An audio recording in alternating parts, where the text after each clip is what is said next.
सर्वप्रथम सभी पत्रकार बंधु और आपके माध्यम से जितने भी हमारी बौद्ध जनता सुनेगी उन सभी लोगों को नमोदा जय भीम।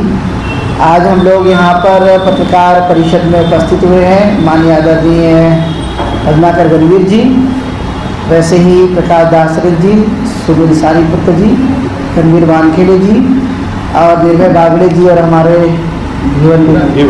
युवरानी जी। और ये बात आप लोग को बताते हुए कि आपने देखा होगा कि 139 दिनों से जो बोधगया में धरना आंदोलन चल रहा है, चूँकि ये संघर्ष तो 134 साल का है, जिसकी चर्चा अभी प्रकाश दास जी ने की है कि कितना लंबा है ये संघर्ष, लेकिन फिर भी उसके बावजूद भी बोधगया में चलते हुए इस धरना आंदोलन को बाद हमने 1 जून से देश के 7 राज्यों में लगभग 15 जनसभाएं की है। कल ही मैं लखनऊ से सभा करके आज मैं नागपुर पहुंचा हूं और हम लोगों ने ऑल इंडिया बुद्धिस्ट फोरम और भारतीय बौद्ध महासभा, संहिता सैनिक दल, महिला सशक्तिकरण, ऑल बुद्धिस्ट ऑर्गेनाइजेशन जितने भी हमारे है, बौद्ध भिक्खु है, उपासक उपासिका संघ है, सबके माध्यम से देश के अंदर में एक हम लोगों ने आह्वान किया है कि बोधगया में तो ये धरना चलाया जा रहा है और देश के अलग अलग जिलों में, शहरों में भी ये होना चाहिए। इसलिए 1 जुलाई से सब जगह धरना प्रारंभ हो रहा है। मेरी जानकारी में जितना है, जैसे नागपुर में, भोपाल में, छत्तीसगढ़ में, उत्तर प्रदेश में, बिहार में और तेलंगाना, कर्नाटका और कई जगह में ये धरना आंदोलन चलेगा, जिससे लगभग 1 महीना पूरे देश के अंदर में चलाया जाएगा। अभी की वर्तमान की हमारी ये रणनीति की सब लोग अपने अपने जगह में धरना स्थल पर बैठे, ताकि सरकार पर और प्रशासन के ऊपर में इसका एक दबाव बन सके, क्योंकि बड़ी बड़ी रैलियाँ निकाली गई, ज्ञापन भी सौंपे गए, तो एक बार से तो काम नहीं चल रहा है ऐसा प्रतीत हो रहा है। लेकिन हम बार बार इस जो जागृत बौद्ध है, जो जागे हुए लोग हैं, वो संघर्ष करेंगे। इस बात को ध्यान में रखते हुए सभी जगह हम लोग धरना स्थल पर बैठ रहे हैं, क्योंकि आपने देखा होगा भारत के अंदर में हमारा जो बहुत ही पवित्र स्थान है, जिसे हम बोधगया कहते हैं, वहाँ पर ये जो आपने देखा होगा BT एक्ट 1949 जो बना है, जो आपने देखा 3 महीने में ज़्यादातर हर जगह पहुँचा है। इसमें 4 बौद्ध 4 अबौद्ध और गया जिले का कलेक्टर भी हिंदू, इस तरह से वहाँ कमेटी बनाई जाती है और बौद्धों के साथ में अन्याय किया जाता है। ये अन्याय न्याय में तब्दील करने के लिए हम लोग ये धरना स्थल पर बैठ रहे हैं।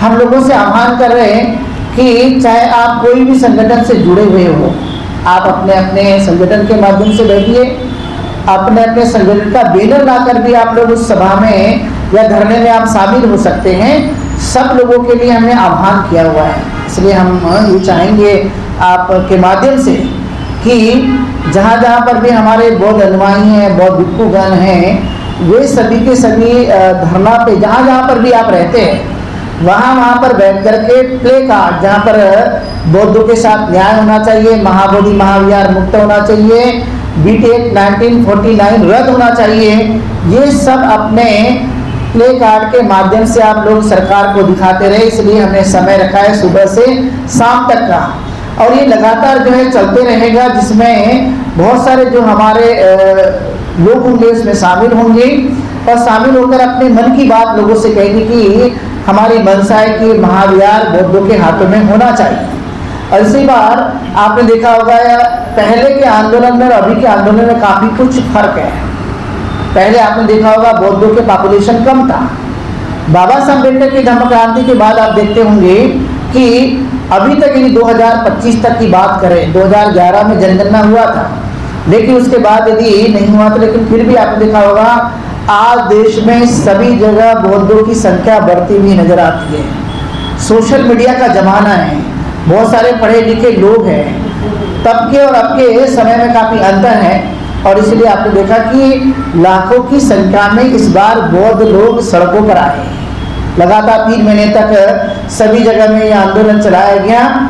अब ये भावना बनती है कि आंदोलन कई लोगों को ये न लगे, कई बार आपने देखा सोशल मीडिया के माध्यम से बात फैलाई जाती है या कहीं कहीं आ जाती है कि धरना आंदोलन बंद हो गया है, ये नहीं चल रहा है। तो हमने 7 राज्यों में वर्तमान में जाकर लगभग 15 सभा लेकर के लोगों को हमने जगाया कि धरना आंदोलन समाप्त नहीं हुआ है, बल्कि आप अपने अपने शहरों में भी धरने पे बैठ जाइए। अब तो एक तो धरना स्थल बोधगया से शुरू है जो चर्चा में है, और आपने देखा कि माननीय आकाश लामा जी और वहाँ पर बनते प्रज्ञाशील और बौद्ध भिक्खु और तमाम जितने भी हमारे ऑर्गेनाइजेशन, बुद्धिस्ट ऑर्गेनाइजेशन के लोग हैं, वो लगातार सपोर्ट करने के लिए बोधगया भी पहुँच रहे हैं।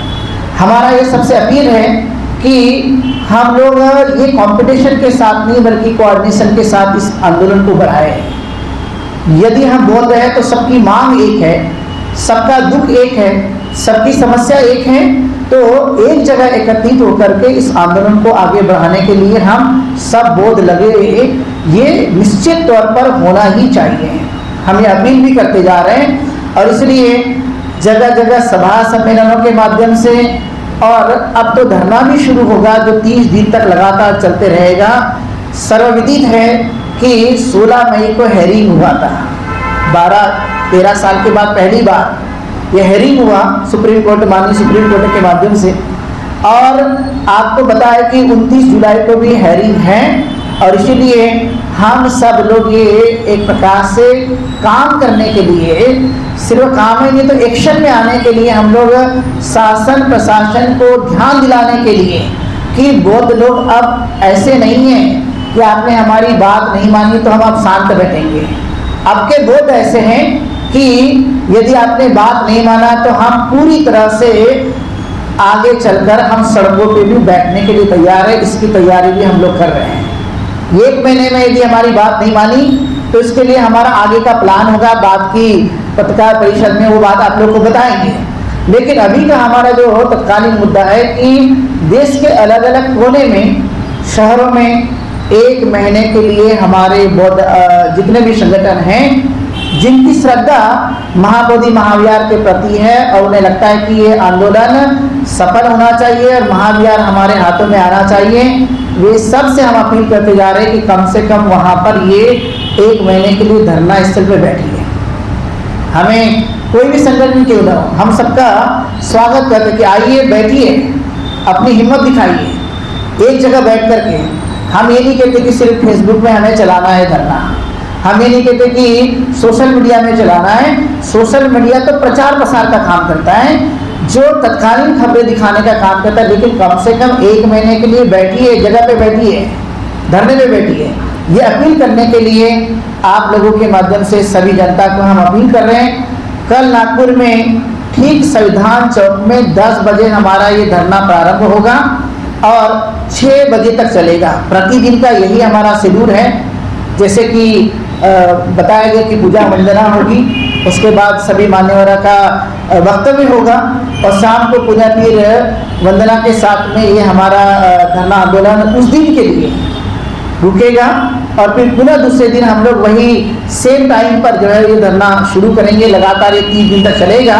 तो हम आपके माध्यम से ये अपील करने के लिए कोशिश करेंगे कि आप लोग बड़ी संख्या में संविधान चौक, जो कि सर्वविदित है, बहुत ही प्रसिद्ध स्थान है, हमारे बौद्ध और बाबा साहब अम्बेडकर के अनुयायियों का एक ऐसा स्थान है जो आप जानते हैं कि संविधान चौक ही उसका नाम रखा गया है, जहां बाबा साहब अम्बेडकर की आदमकद प्रतिमा है और उसी जगह में ये धरना रहेगा। आप सब लोग आइए, शक्ति दीजिए और महाबोधि महाविहार को मुक्त कीजिए। बहुत बहुत धन्यवाद।